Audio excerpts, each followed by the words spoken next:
17 de marzo del año 45 a.C., en las colinas áridas del sur de Hispania, donde el sol de primavera golpea la tierra como martillo de herrero, 30.000 legionarios romanos matan a otros 30.000 legionarios romanos durante 8 horas hasta que los ríos pequeños corren rojos y los cuervos descienden en nubes tan densas que oscurecen el cielo. Esta no es una guerra contra bárbaros.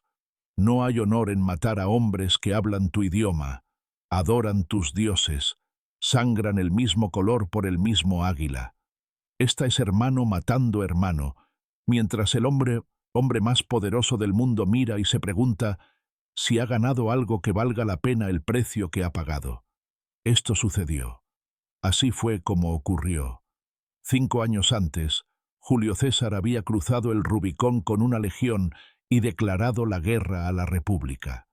3 años antes, había perseguido a Pompeyo hasta Egipto y regresado con Cleopatra como amante. 2 años antes, había derrotado a los últimos ejércitos pompeyanos en África y declarado victoria total. Pero la guerra civil no termina cuando el último general cae. Termina cuando el último hijo de ese general deja de luchar. Cneo y Sexto Pompeyo, hijos de Pompeyo Magno, que había sido asesinado en una playa egipcia por un niño con una daga, habían huido a Hispania con los restos del ejército de su padre. 13 legiones completas, veteranos de 20 campañas que habían jurado lealtad a Pompeyo padre y ahora servían a Pompeyo hijo, porque la lealtad romana no muere con el hombre, sino que se hereda en la sangre. César tenía 55 años y estaba cansado. Había conquistado Galia, cruzado el Rubicón, ganado la guerra civil, reformado el calendario, escrito 2 obras maestras de literatura militar y se había acostado con la mujer más poderosa del mundo. Había hecho todo excepto encontrar paz. En febrero del 45, navegó a Hispania con 8 legiones. Eran sus mejores hombres. La Legio Ex Equestris, que había luchado con él desde Galia, veteranos que conocían su voz, su táctica, sus silencios. Pero estaban cansados. Habían estado en guerra durante 8 años continuos. Algunos habían caminado desde Germania hasta Egipto y de vuelta. Sus sandalias tenían agujeros. Sus espadas estaban desgastadas de tanto afilarlas. Sus ojos tenían la mirada muerta de hombres que han matado demasiado. El ejército pompeyano esperaba en Munda, una ciudad fortificada en una colina a 80 kilómetros al sur de Córdoba. Cneo Pompeyo tenía 36 años, la edad perfecta para un general. Suficientemente joven para ser valiente, suficientemente viejo para ser cuidadoso. Tenía el nombre de su padre, pero no su genio. Compensaba con determinación lo que le faltaba en brillantez. Sexto, su hermano menor de 28 años, comandaba la caballería. Juntos, habían construido un ejército de 65.000 hombres, 13 legiones romanas, 20.000 auxiliares hispanos, 6.000 jinetes de tribus locales que odiaban a César porque había crucificado a sus abuelos durante las guerras galas. César llegó con 40.000 hombres. Sabía que estaba superado en número. No le importaba. Había ganado batallas peores. En Alesia, había enfrentado 400.000 galos con 60.000 romanos. En Farsalia, había destruido el ejército de Pompeyo padre, siendo superado 2-1. Los números no ganan guerras. La voluntad lo hace. Excepto que esta vez los números importaban porque ambos lados tenían la misma voluntad, el mismo entrenamiento, las mismas tácticas. Cuando romanos luchan contra romanos, la batalla se reduce a matemática sangrienta. ¿Quién tiene más hombres? ¿Quién está más alto? ¿Quién se cansa primero? 16 de marzo, César desplegó su ejército en las llanuras frente a Munda. Era una trampa obvia. Quería que Cneo bajara de la colina, abandonara su posición superior, luchara en terreno plano donde la experiencia de las legiones de César importaría más que los números de Cneo. Cneo no mordió el anzuelo. Se quedó en la colina, detrás de fortificaciones que sus hombres habían pasado 2 meses construyendo. Fosos de 3 metros de profundidad, empalizadas de madera afilada, torres de vigilancia cada 50 metros. Era un castillo temporal que convertiría cualquier asalto cuesta arriba en masacre. César esperó todo el día. Sus hombres se pararon en formación bajo el sol hispano, que en marzo ya quema con fuerza suficiente para deshidratar a un hombre en armadura en 6 horas. Bebieron su ración de agua. Se terminó al mediodía. Algunos se desmayaron. Los oficiales los dejaron caer. No había sombra. No había retirada. César había apostado todo en hacer que Cneo peleara en sus términos. Cneo se negó. Al atardecer, César ordenó la retirada. Era una admisión de fracaso. Sus hombres marcharon de vuelta al campamento en silencio, sintiéndose humillados. Algunos murmuraron que César finalmente había encontrado un oponente que no caería en sus trucos. Esa noche, en su tienda, César no durmió. Su secretario personal, Aulus Hirtius, que había servido 15 años y escribía las campañas de César con devoción de evangelista, lo encontró mirando mapas a la luz de una lámpara de aceite. «Tiene que bajar», dijo César sin levantar la vista. «No bajará», respondió Hirtius. «Entonces subiré».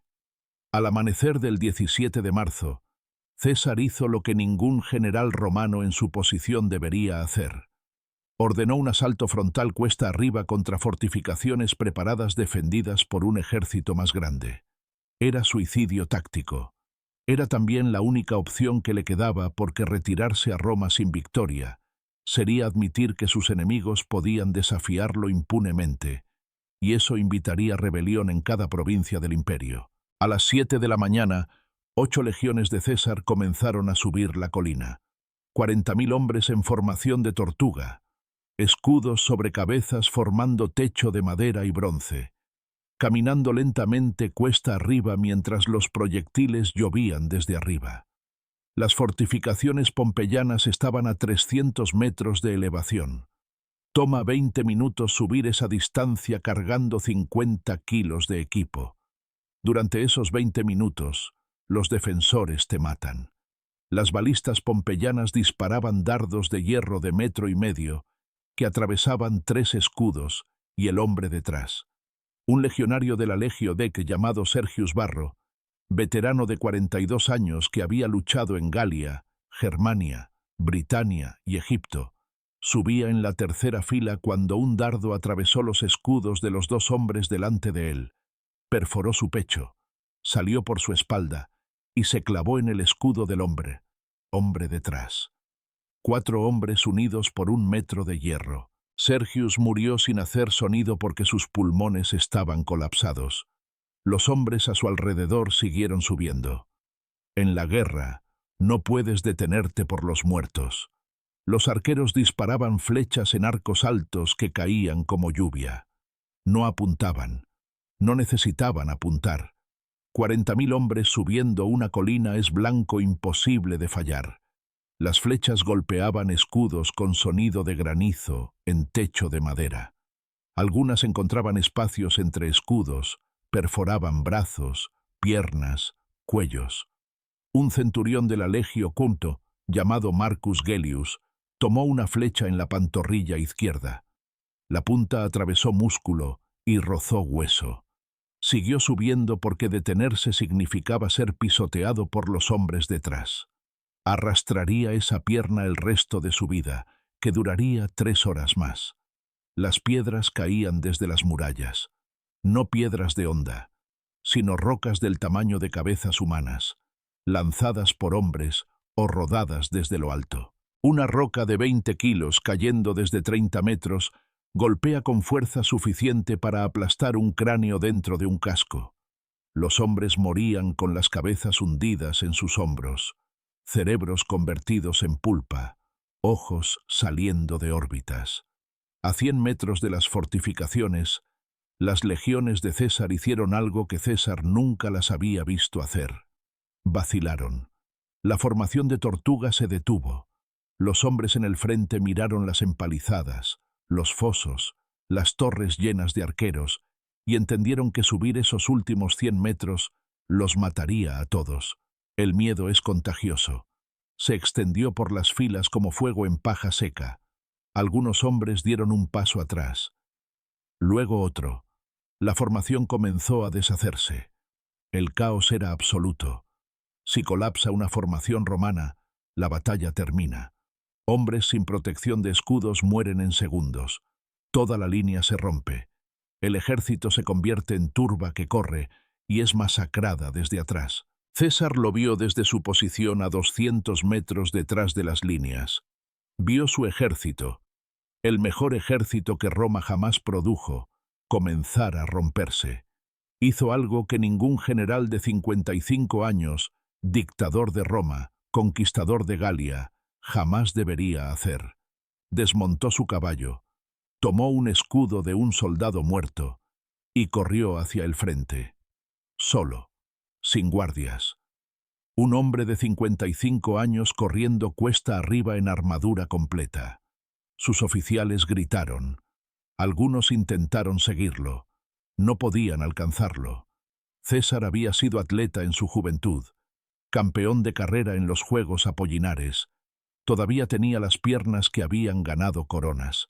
Llegó al frente de la formación, se paró delante de la primera fila, giró para enfrentar a sus hombres y gritó: ¿van a dejar que un viejo suba solo? Nadie respondió. 30.000 hombres lo miraron en silencio. César golpeó su escudo con su gladius. El sonido metálico cortó el aire. He cruzado el Rubicón por ustedes. He conquistado Galia por ustedes. He dado mi vida por ustedes. ¿Me darán una hora más? Un centurión de la Legio Bes, un hombre con cicatrices en ambos brazos y un ojo nublado por cataratas, dio un paso adelante. Luego otro. Luego gritó: ¡por César! La formación se cerró de nuevo. 30.000 hombres comenzaron a subir otra vez. Esta vez no se detuvieron. César subió con ellos, en el frente, donde las flechas caían más densas. Una flecha rozó su casco. Otra golpeó su escudo y se quedó clavada. No se agachó. No retrocedió. Siguió subiendo. Los últimos 50 metros fueron los peores. Los pompeyanos lanzaban aceite hirviendo desde las murallas. El aceite golpeaba escudos y salpicaba entre los espacios, quemando rostros, cegando ojos. Los hombres gritaban, pero no se detenían. El impulso los llevaba hacia adelante como avalancha. Alcanzaron el foso. 3 metros de profundidad, afilado en el fondo con estacas de madera. Los primeros hombres saltaron. Algunos aterrizaron mal, empalados en estacas que atravesaban muslos, vientres, gargantas. Sus cuerpos llenaron el foso.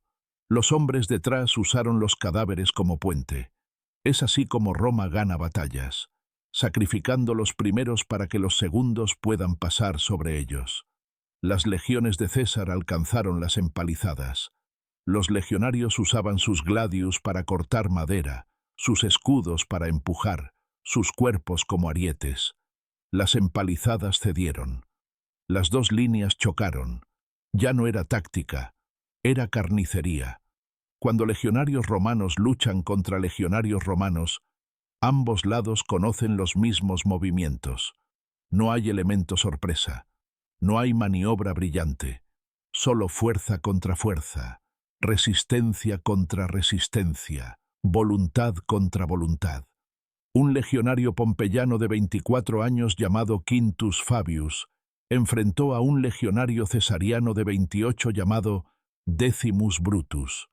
Habían entrenado en el mismo campamento 5 años antes. Habían bebido en las mismas tabernas. Ahora intentaban matarse. Quintus atacó primero, estocada al pecho. Decimus bloqueó con su escudo, contraatacó al cuello. Quintus se agachó, cortó las piernas. Decimus saltó hacia atrás, perdió equilibrio en terreno irregular, cayó. Quintus se lanzó sobre él, gladius levantado. Decimus pateó hacia arriba, golpeó la rodilla de Quintus. Quintus cayó. Ambos lucharon en el suelo. El gladius de Quintus Encontró las costillas de Decimus, perforó entre las placas de armadura, atravesó pulmón. Decimus tosió sangre pero agarró el brazo de Quintus, tiró de él más cerca, y con su mano libre clavó su daga en el ojo de Quintus. Ambos murieron en 10 segundos, abrazados como amantes. La batalla duró 8 horas. 8 horas de hombres cortándose en pedazos mientras el sol subía a su cenit y luego descendía. No hubo descanso, no hubo tregua. Solo acero contra acero hasta que uno de los lados colapsara. A las 3 de la tarde, la caballería de César finalmente rompió el flanco izquierdo pompeyano.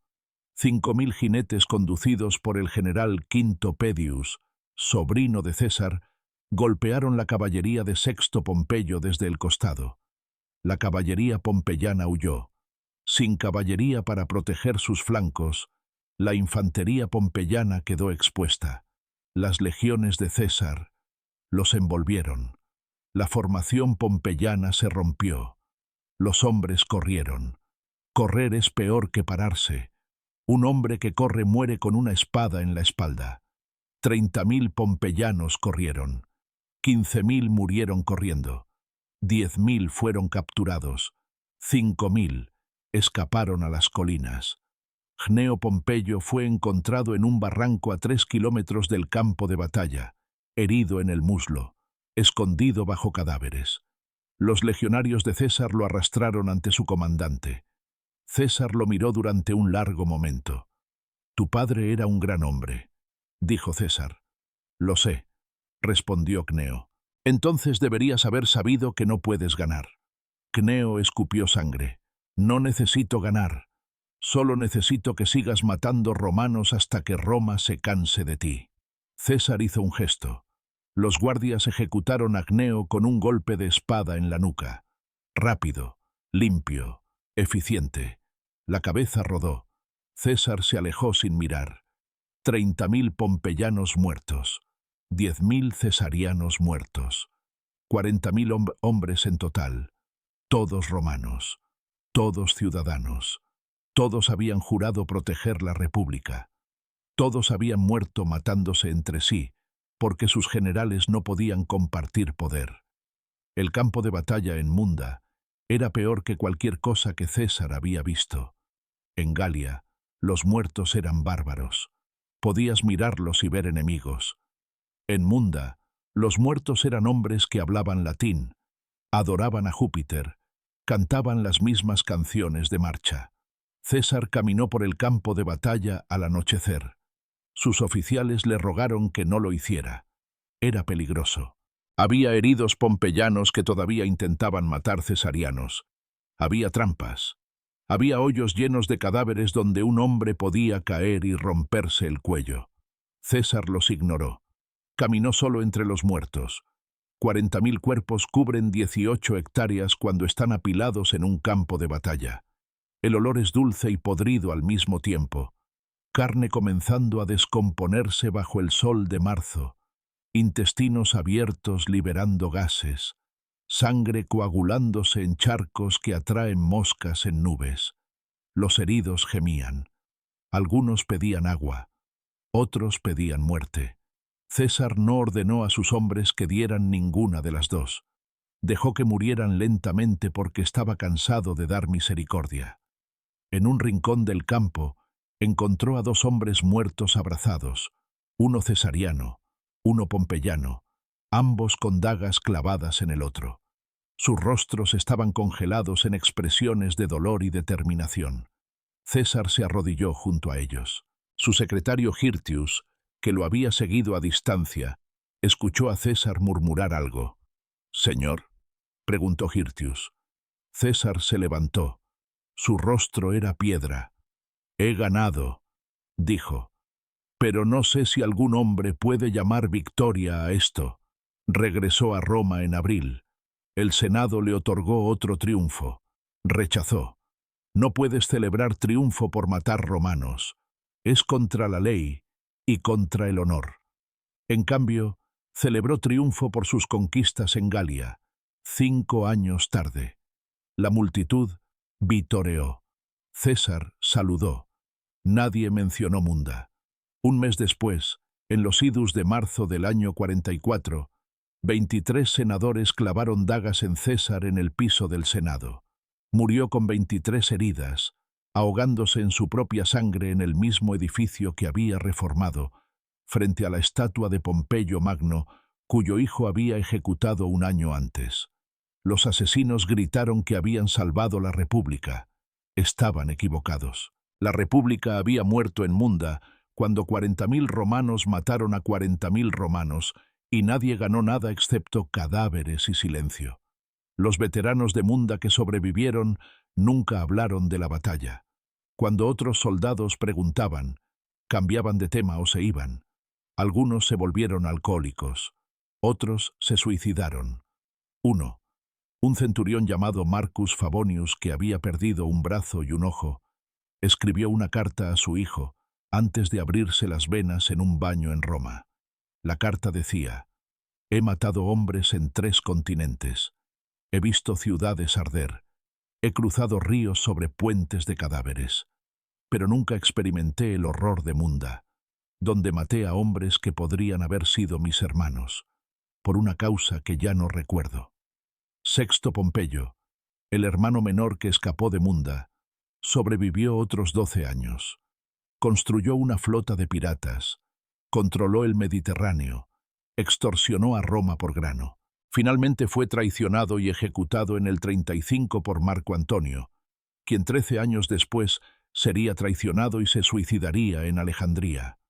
La cadena de violencia iniciada cuando César cruzó el Rubicón no terminó con Munda. Continuó a través de Filipos, donde los asesinos de César murieron.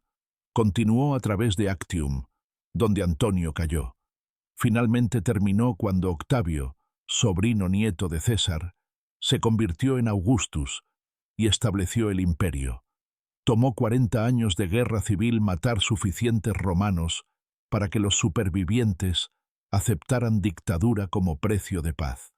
Munda fue la batalla que nadie quería recordar, porque era la verdad que nadie quería enfrentar, que Roma había conquistado el mundo, pero no podía gobernarse a sí misma sin matarse en el proceso, que el precio de la grandeza es a menudo pagado en la sangre de tus propios hijos, que las victorias más grandes son a veces las más amargas, porque cuando ganas matando a tu propia gente, cuando el enemigo habla tu idioma y adora tus dioses, cuando el campo de batalla está cubierto con hombres que podrían haber sido hermanos, ¿has ganado realmente? ¿O solo has retrasado la próxima vez que tendrás que hacer lo mismo?